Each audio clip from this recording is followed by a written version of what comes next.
Halo teman-teman, berjumpa lagi dengan Prabu di sini, pria antar benua. Kali ini kita jalan-jalan lagi ke negara Jepang, tepatnya ke kota Kobe. Kota ini berdekatan dengan kota Osaka, kurang lebih sekitar 30 km saja. Kota Kobe adalah kota ke-6 terbesar di Jepang berdasarkan populasinya dan telah menjadi kota pelabuhan penting selama berabad-abad. Walaupun kota ini sempat dihantam gempa besar di beberapa waktu silam, namun hari ini kota Kobe telah berkembang dengan sangat maju, termasuk industri pariwisatanya. Selain itu, kalau kita bicara Kobe, sulit rasanya untuk memisahkan kota ini dengan daging sapi unggulan mereka, yaitu Kobe beef. Tapi tahukah teman-teman, selain Kobe beef, kota ini juga terkenal dengan minuman sake dan juga onsen. So teman-teman, are you ready to visit Kobe City? Namun sebelumnya teman-teman, jangan lupa untuk klik tombol like, share, subscribe, dan nyalakan loncengnya agar kalian bisa dengan Prabu jalan-jalan terus ke kota-kota berikutnya. Sekarang kita langsung menuju kota Kobe. Sawadikap, sabayti may crack. كيف حالكم؟ تعرف إنش بسل السلام عليكم نجسا Gámor Csaba Robor Zandevich Manisma. Jó napot kívánok! Üdvözöljük Magyarországot, Budapest! Konnichiwa, minasan. Ciao, come stai? Prego. Hello，大家好，欢迎来到中国。 Merhaba, nasılsın? Bonjour, comment allez-vous? Bienvenue. Saatnya jalan-jalan keliling dunia bersama Prabu. Prabu, pria antar benua. Kota Kobe teman-teman, sebelum kita jalan-jalan di kota ini, mari saya ajak kalian untuk mengenal peta wilayah dan populasi dari negara Jepang dan tentunya kota Kobe. Negara Jepang adalah sebuah negara kepulauan di Asia Timur. Terlihat di peta, negara ini terletak di ujung sisi barat Laut Samudra Pasifik. Lalu di sisi baratnya berbatasan langsung dengan Laut Jepang, dengan Laut Okhotsk di sisi utara, serta Laut Cina Timur dan Taiwan di sisi barat daya. Negara kepulauan ini memiliki wilayah yang meliputi 6.852 pulau dan diantaranya terdapat 5 pulau terbesar, mulai dari yang paling utara hingga yang paling selatan, yaitu Hokkaido, Honshu, Shikoku, Kyushu, dan Okinawa. Sedangkan kota Kobe terletak di sisi selatan Pulau Honshu, di pantai utara Teluk Osaka. Untuk populasi, kota Kobe mempunyai jumlah penduduk sebesar 1.524.601 jiwa menurut sensus di tahun 2019. Sedangkan jumlah penduduk negara Jepang saat ini sebesar 125.710.000 jiwa menurut sensus di tahun 2020. Dan untuk luas wilayah kota Kobe memiliki luas 552,2 km persegi. Sedangkan untuk luas negara Jepang adalah 377.975 km persegi. Nah, itulah teman-teman informasi mengenai peta wilayah dan populasi dari negara Jepang dan juga kota Kobe. Dan sekarang saya ajak kalian untuk mengenal fakta menarik dari negara Jepang dan juga kota Kobe. Jepang adalah negara terpadat ke-11 di dunia, dengan sekitar 3/4 wilayahnya merupakan wilayah berkontur pegunungan. Wilayah Jepang diperkirakan telah dihuni oleh manusia sejak periode Paleolitik muda, yaitu sekitar 30.000 tahun sebelum Masehi. Menurut mitologi tradisional, Jepang didirikan oleh Kaisar Jimmu pada abad ke-7 sebelum Masehi. Beliau dikisahkan merupakan keturunan dari Ninigi, cucu dari Dewi Amaterasu atau Dewi Matahari. Sejak itulah sejarah kemonarkian Jepang dimulai, yang bertahan hingga saat ini. Kaisar Jepang merupakan seorang pemimpin keluarga kekaisaran dan juga kepala seremonial negara dari sistem monarki konstitusional Jepang. Selain itu, Kaisar Jepang juga sebagai pemegang kewenangan tertinggi di dalam agama Shinto. Namun fakta sejarahnya, peran Kaisar Jepang berganti-ganti antara peran simbolis seremonial dan peran seorang penguasa kekaisaran sebenarnya. Sejak berdirinya kesogunan pada tahun 1192, Kaisar Jepang sudah jarang sekali mengambil peran sebagai panglima tertinggi dalam medan pertempuran. Tidak seperti kekaisaran yang berada di negara barat. Kaisar Jepang telah hampir selalu dikendalikan oleh kekuatan politik eksternal hingga berbagai tingkatan. Faktanya dari tahun 1192 sampai 1867, Shogun merupakan penguasa de facto Jepang, meskipun status jabatan mereka ditunjuk oleh sang kaisar. Setelah restorasi Meiji pada tahun 1868, kaisar ada perwujudan dari sebuah kekuasaan yang berdaulat. Namun saat ini, sistem pemerintahan negara Jepang adalah berbentuk monarki konstitusional, di mana status Kaisar Jepang hanya sebatas simbol negara saja, sedang sistem pemerintahannya dipimpin oleh seorang Perdana Menteri. Setelah Perang Dunia Kedua, Jepang mengalami pertumbuhan ekonomi yang tinggi. Hal ini menjadikannya sebagai negara dengan tingkat perekonomian terbesar kedua di dunia pada tahun 1990, sebelum dikalahkan oleh negara Cina pada tahun 2010. Hari ini negara Jepang termasuk anggota PBB sejak tahun 1996, OECD, G8, dan juga anggota APEC. Dan sekarang saya ajak kalian untuk mengenal fakta menarik tentang kota Kobe, yang juga menjadi ibu kota prefektur Hyogo. Kota Kobe adalah kota ke-6 terbesar di Jepang berdasarkan populasinya, dan telah menjadi kota pelabuhan penting selama berabad-abad.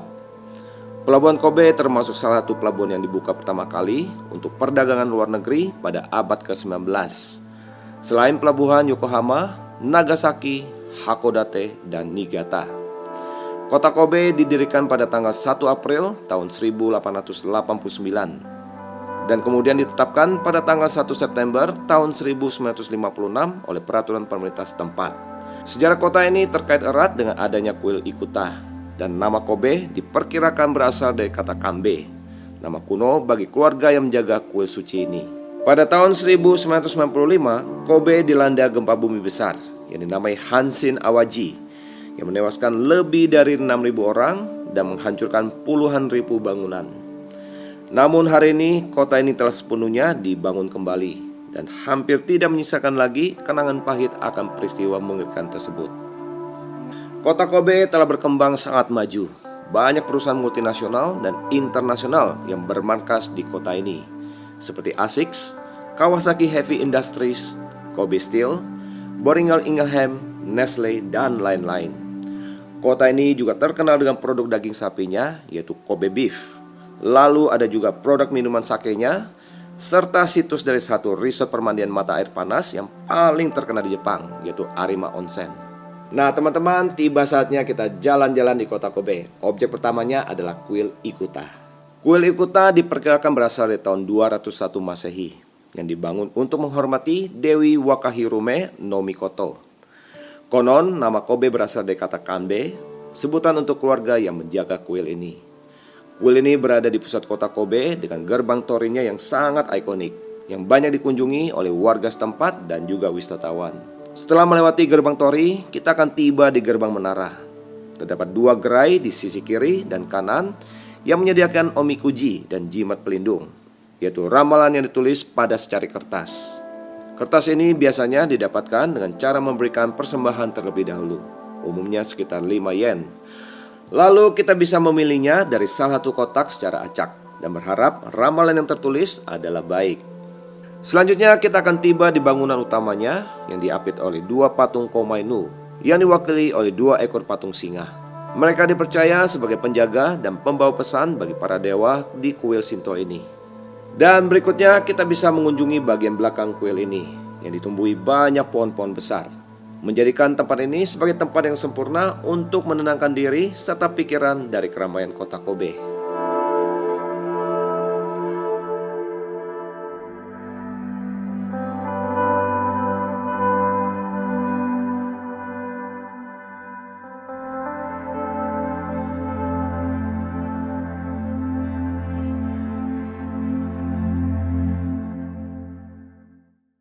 Dari kuil Ikuta, sekarang saya ajak kalian untuk mengunjungi objek berikutnya, yaitu Taman Sorakuen. Sorakuen adalah taman dengan nuansa landscape tradisional Jepang yang berada di pusat kota Kobe, berasal dari awal abad ke-20. Taman ini dahulunya merupakan bagian dari kediaman Kodera Kenkichi, mantan wali kota Kobe. Namun kepemilikannya kemudian beralih kepada pemerintah kota Kobe pada tahun 1941. Dan sejak itulah taman ini dibuka untuk umum. Taman ini menampilkan elemen khas taman Jepang di samping beberapa bangunan unik yang berhubungan dengan perjalanan sejarah kota Kobe. Pada masa Perang Dunia Kedua, hampir semua bangunan awal yang ada di taman ini hancur rata tanah. Satu-satunya yang selamat, sebuah kandang yang bergaya Eropa, sebagai contoh adanya pengaruh budaya barat pada arsitektur Jepang di era Eiji. Hari ini di dalam taman ini terdapat sebuah rumah yang dinamai Rumah Hasam. Rumah bekas seorang pedagang asing yang megah dibangun pada tahun 1902. Rumah ini aslinya berasal dari distrik Kitano yang kemudian dipindahkan ke taman ini pada tahun 1963. Ada juga sebuah bangunan berwarna merah mirip sebuah rumah perahu yang menjadikan taman ini terasa lebih hidup. Seperti pada umumnya taman-taman bergaya Jepang, taman yang indah dan asri ini juga dirancang agar kita bisa berjalan-jalan mengitarinya.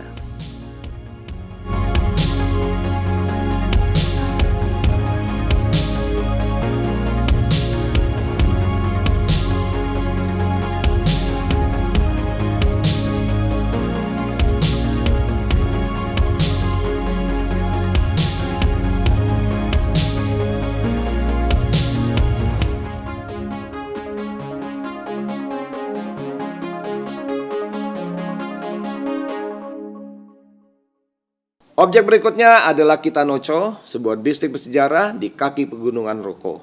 Pada masa paruh kedua di abad ke-19, setelah pelabuhan Kobe dibuka untuk perdagangan luar negeri, banyak pedagang dan diplomat asing menetap di distrik ini.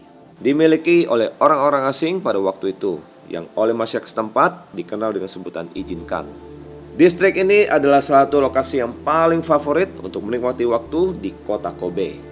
Mari saya ajak kalian untuk berjalan-jalan di distrik ini sambil melihat rumah-rumah mewah tersebut, yang sebagian telah difungsikan sebagai museum, restoran, kafe, dan ada juga yang masih dihuni. Pertama, rumah Inggris yang dibangun pada tahun 1907. Di rumah ini ditampilkan furniture antik dan barang-barang rumah tangga pada masa itu. Rumah ini memiliki 2 bar yang diukir dengan indah. Lalu di lantai kedua tersimpan koleksi tentang tokoh detektif fiksi, yaitu Sherlock Holmes, termasuk replika dari kamarnya. Berikutnya rumah Prancis atau Yokan Nagaya. Awalnya dibangun pada tahun 1904 sebagai apartemen yang melayani orang-orang asing. Kamarnya dilengkapi dengan furniture dan karya-karya seni yang sangat indah dengan nuansa Prancis. Lanjut lagi ke Benz House yang dibangun pada tahun 1902. Dan merupakan salah satu bangunan bergaya barat tertua di distrik ini. Rumah ini dahulunya milik dari seorang warga Inggris bernama Ben Allison. Beliau adalah seorang pemburu dan penjelajah dunia. Dan rumah ini dibangun dengan koleksi figur binatangnya seperti harimau, rusa besar, beruang kutub, dan juga piala-piala yang dikumpulkan dari seluruh dunia. Ada juga rumah bekas konsulat Cina yang dibangun pada akhir periode Meiji. Meskipun umumnya bergaya barat, arsitektur bangunannya memiliki beberapa elemen khas Cina, termasuk pada bagian dalamnya yang dilengkapi dengan furniture dan perabotan rumah tangga, serta berbagai karya seni yang berasal dari beberapa abad yang lalu. Dan masih banyak lagi rumah-rumah lainnya seperti The Weathercock Mansion yang bernuansa ala Jerman, Mugi House yang bergaya Amerika, ada juga Austrian House, Denmark House, Dutch House, Italian House, dan lain-lain. Selain itu terdapat juga sebuah kuil yang patut kita singgahi karena suasananya yang sangat tenang dan damai, yaitu Kitano Tenman Shrine. Ada juga Kitanocho Square, sebuah alun-alun kecil yang didesain dengan indah, cocok buat sekedar duduk santai atau berfoto-foto sambil menikmati suasana sekitarnya.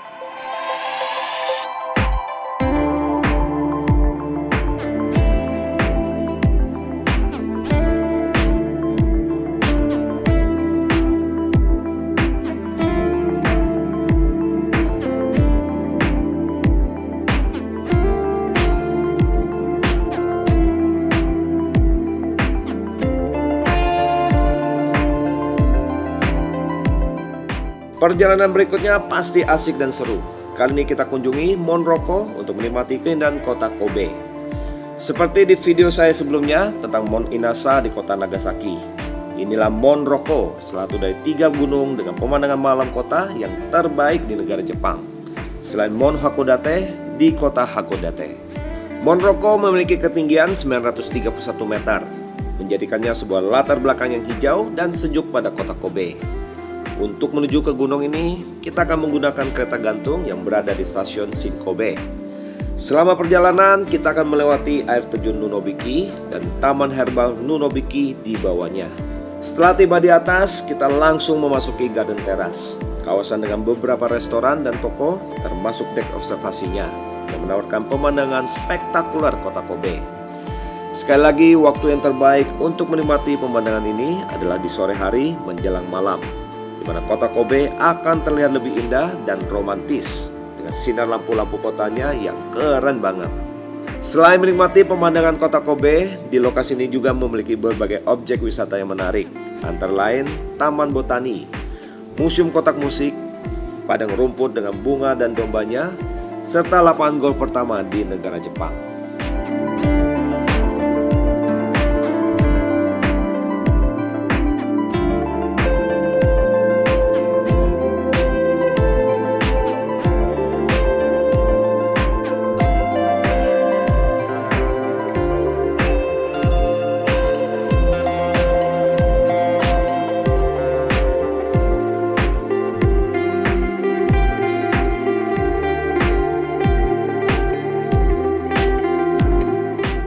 Objek berikutnya saya ajak kalian melintasi sebuah jembatan yang menjadi ikon modern dari kota Kobe, yaitu jembatan Akashi Kaikyo.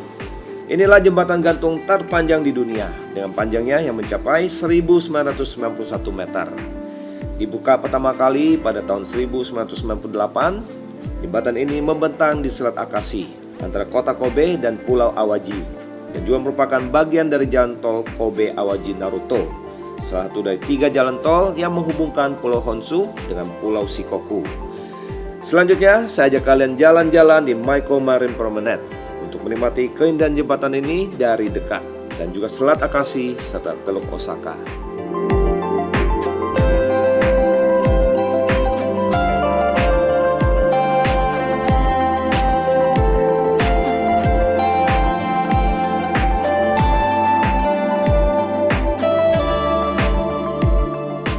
Setelah puas menikmati suasana di Maiko Marine Promenade, kali ini saya ajak kalian untuk mengunjungi Museum Sake Hakutsuru untuk mengenal minuman khas beralkohol dari negara Jepang.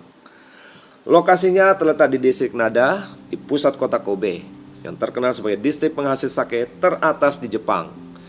Tempat ini telah lama terkenal karena ketersediaan beras yang berkualitas tinggi, air yang sesuai, dan kondisi cuaca yang mendukung di daerah ini. Kedekatannya dengan pelabuhan Kobe dan Osaka juga mempermudah pendistribusian komoditi ini sejak zaman dahulu kala. Di distrik ini banyak beroperasi pabrik-pabrik sake yang membentang hampir sekitar 3 km dari timur hingga ke barat. Beberapa di antaranya ada yang membuka toko dengan ruang pameran untuk umum, serta ada juga yang memiliki museum di dalamnya untuk memperkenalkan proses pembuatan sake serta sekalian mencicipinya. Nah, kali ini kita akan mengunjungi salah satunya, yaitu Museum Sake Hakutsuru. Di sini kita akan diperkenalkan proses pembuatan sake mulai pameran figur-figur dan artefaknya, termasuk alat-alat yang digunakan dalam pembuatan sake. Dengan informasi lengkapnya ada di dalam pamflet berbahasa Inggris. Selain itu, kita juga akan dijelaskan mengenai sejarahnya yang ditampilkan melalui tayangan dari layar proyektor. Dan terakhir, kalian bisa mencicipi sake yang telah disediakan secara cuma-cuma. Apabila kalian suka, bisa membelinya di toko ini.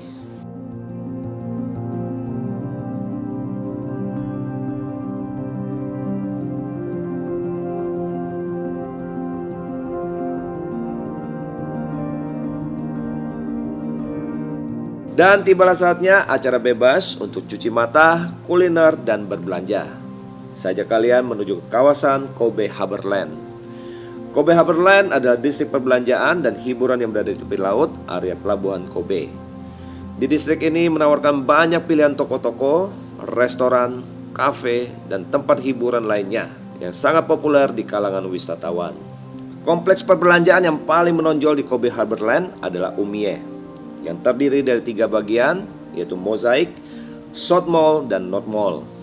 Bagian Mosaik membentang di sepanjang tepi pantai dengan menawarkan berbagai pilihan restoran.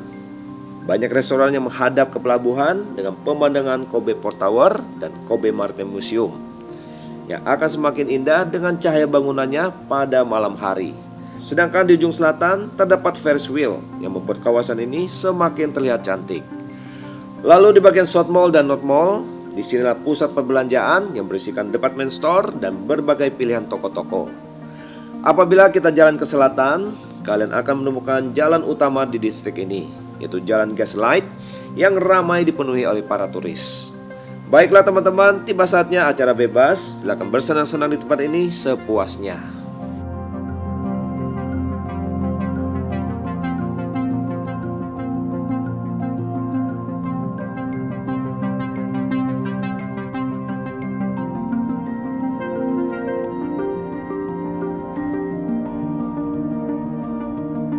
Teman-teman, rasanya tidak lengkap kalau berada di kota Kobe tanpa mencoba makanan terlezat dan terkenal di kota ini, yaitu Kobe beef. Kobe beef adalah salah satu dari beberapa ras daging sapi Wagyu di Jepang yang berasal dari kota ini.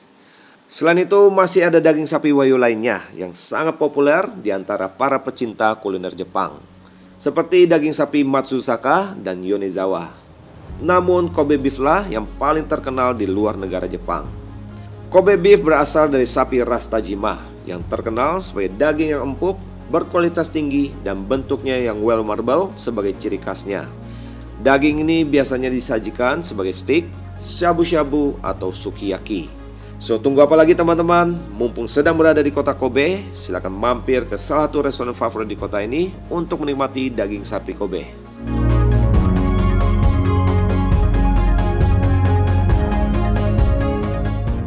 Dan sekarang saya ajak kalian menuju ke kawasan pecinan di kota Kobe, yaitu Nankinmachi.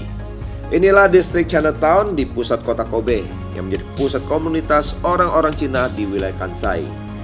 Daerah ini dahulunya dikembangkan oleh para pedagang Cina yang menetap di sekitar pelabuhan Kobe pada tahun 1868. Seiring berkembangnya populasi dari warga keturunan Cina di kota ini, distrik ini akhirnya berkembang dan tumbuh dengan nama Nankinmachi yang diambil dari nama kota Nanjing di negara Cina. Distrik ini populer sebagai tempat berbelanja dan kulineran.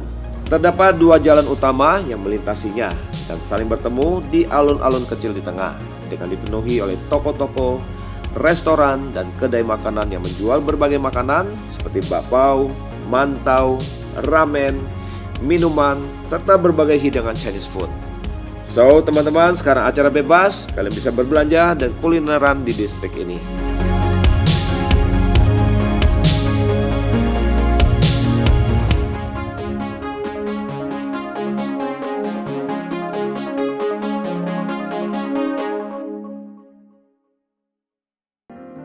Dan inilah puncak perjalanan kita di kota Kobe. Saya ajak kalian untuk menikmati acara mandi mata air panas khas Jepang yang dikenal dengan nama onsen. Kita akan menuju ke sebuah lokasi yang disebut dengan nama Arima Onsen. Arima Onsen adalah kota mata air panas yang sangat terkenal di Jepang, di mana lokasinya berada di belakang Monroko, masih berada di dalam batas kota Kobe sekitar 20 km ke timur laut. Menurut banyak dokumen, Arima Onsen dianggap sebagai salah satu resort pemandian mata air panas tertua di Jepang, yang diperkirakan sudah ada sejak abad ke-7. Salah satu penguasa terkenal pada periode Sengoku di abad ke-16, yaitu Hideyoshi Toyotomi, sering mengunjungi onsen di sini. Meskipun saat ini tampilan kota Arima Onsen sudah berubah menjadi modern dengan gedung-gedung barunya, namun saat kita berjalan-jalan di pusat kota ini, kita masih dapat menjumpai beberapa jalan-jalan sempit dengan rumah-rumah berbahan kayu. Kota ini memiliki dua jenis mata air yang bermunculan di berbagai sumber di sekitar kota. Pertama adalah kinsen atau disebut air emas, di mana airnya berwarna coklat dengan endapan besi yang dikandungnya, dan dipercaya sangat berkhasiat untuk menyembuhkan penyakit kulit dan nyeri otot. Kedua adalah ginseng atau disebut juga sebagai air perak, di mana airnya berwarna jernih dengan kandungan mineral radium dan karbonat, yang diyakini dapat menyembuhkan berbagai penyakit pada bagian otot dan tulang sendi. So, teman-teman, tentukan pilihan kalian mana yang ingin kalian coba.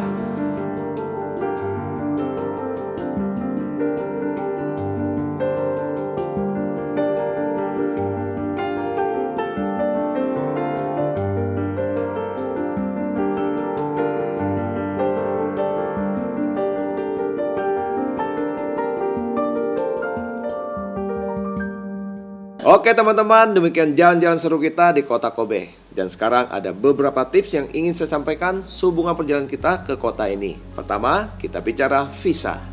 Untuk pemegang e-passport Indonesia, kalian tidak memerlukan visa Jepang untuk mengunjungi negara ini, yang berlaku selama 15 hari. Namun bagi teman-teman yang masih menggunakan non-e-passport, kalian wajib mengajukan perumusan visa Jepang agar dapat mengunjungi negara ini. Untuk persyaratannya, silakan hubungi Japan Visa Application Center dengan alamatnya sebagai berikut.